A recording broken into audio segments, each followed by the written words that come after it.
আসসালামু আলাইকুম, কেমন আছেন সবাই? আশা করি সবাই ভালো আছেন। তো জীবন থেকে নেয়া এপিসোডের আজকে 23তম পর্ব।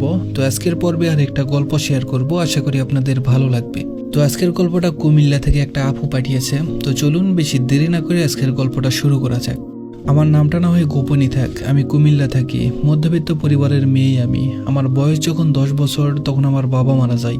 মায়া খাতে আমাদের 3 বোনকে বড় করেছে, কখনো অভাব কি জিনিস বুঝতে দেয়নি। আমার বয়স যখন 16 তখন একজনের মায়ে পড়ে গিয়েছিলাম। আমার চাচাতো ভাই, তার বোন নেই। ছোটবেলায় তার বোন নেই দেখে আমাকে দত্তক নিতে চেয়েছিল তার পরিবার, কিন্তু আমার বাবা দেয়নি। ছোটবেলা থেকে তার মাকে আমি আম্মু বলে ডাকতাম, আর তাদের 2 ভাইকে আমি ভাইয়া বলে ডাকতাম। সবকিছু ঠিকই ছিল, কিন্তু সে যখন ঈদে বাড়িতে আসলো তখন তাকে কেন জানি আমার পছন্দ হয়, ভালো লাগতে শুরু করে। তার সাথে অনেক ফ্রি ছিলাম, সেও ছিল। তারা ঢাকায় থাকে। ঈদের পর চলে যাওয়ার পর বুঝতে পেরেছি আমি তাকে পছন্দ না, ভালোবাসি। কিন্তু আমি যখন তাকে আমার ভালো লাগার ব্যাপারটা বলি, সে প্রথমে রাজি হয় না। তার রাজি না হওয়াতে আমার খুব খারাপ লেগেছিল, মন খারাপ করে বসে থাকতাম। কিন্তু তার 2 দিন পর 9 সেপ্টেম্বর 2023 সে রাজি হয়। তখন থেকে আমাদের রিলেশনটা শুরু হয়। কিন্তু সে সম্পর্কে যাওয়ার আগে শর্ত দিয়েছিল, রিলেশন করবে কিন্তু বিয়ে করবে না। আমি তখনও রাজি হয়ে গিয়েছিলাম, কারণ আমি ভেবেছিলাম মানুষের ভাবনা পাল্টায়, তারাও পাল্টাতে পারে। আমি ভেবেছিলাম আমি যদি আমার সবটুকু ভালোবাসা দিয়ে তাকে ভালোবাসি, তাহলে সে অবশ্যই আমাকে ভালোবেসে বিয়ে করবে। কিন্তু আমি ভুল ছিলাম, সে পাল্টায়নি। তাকে বহুভাবে বিয়ের কথা বলেছি, যতবার বলেছি ততবার কথা বলা বন্ধ করে দিয়েছে। 6 বার ব্রেকআপ হয়েছিল। আমি নিজে থেকে আবার সবকিছু ঠিক করে নিয়েছি। ভালোবাসার প্রমাণ দিতে গিয়ে বহুবার বিলিয়ে দিয়েছি নিজেকে, তারপরেও সে আমার ভালোবাসাটা বোঝেনি। 19 ফেব্রুয়ারি 2025 তাকে আবারও বললাম বিয়ের কথা। সে হাজারো অজুহাত দেখালো, সমাজ মানবে না, পরিবার মানবে না, আরো কত কি। তার 2 দিন পরেই শুনি তার বিয়ে ঠিক হয়ে গেছে। এই কথাটা শোনার পর নিজেকে আর ধরে রাখতে পারিনি। চেয়েছিলাম আত্মহত্যা করতে, কিন্তু আমি সেটাও পারিনি। সে কেন ভালোবাসলো না আমাকে? আমার বাবা নেই বলে? আমার টাকা পয়সা নেই বলে?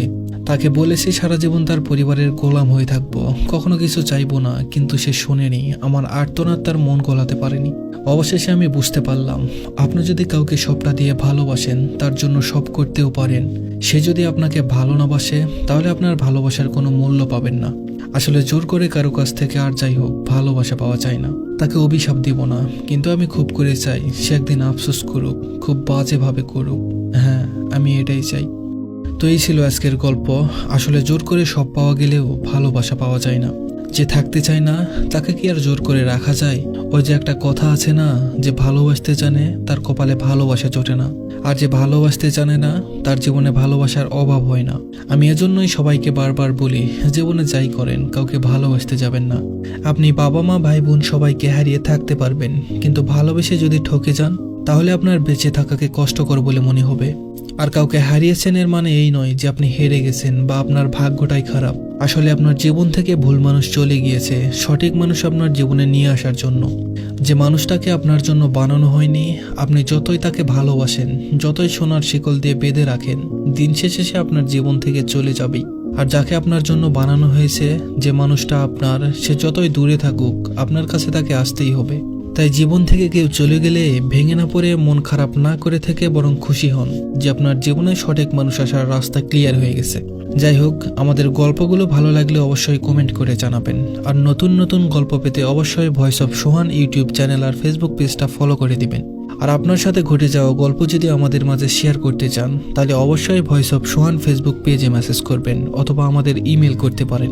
আমাদের ইমেল অ্যাড্রেসটা হলো sohanofficial111@gmail.com। তো দেখা হবে আবার নতুন কারো গল্প নিয়ে নতুন কোনো ভিডিওতে। সবাই ভালো থাকবেন, সুস্থ থাকবেন। ধন্যবাদ সবাইকে।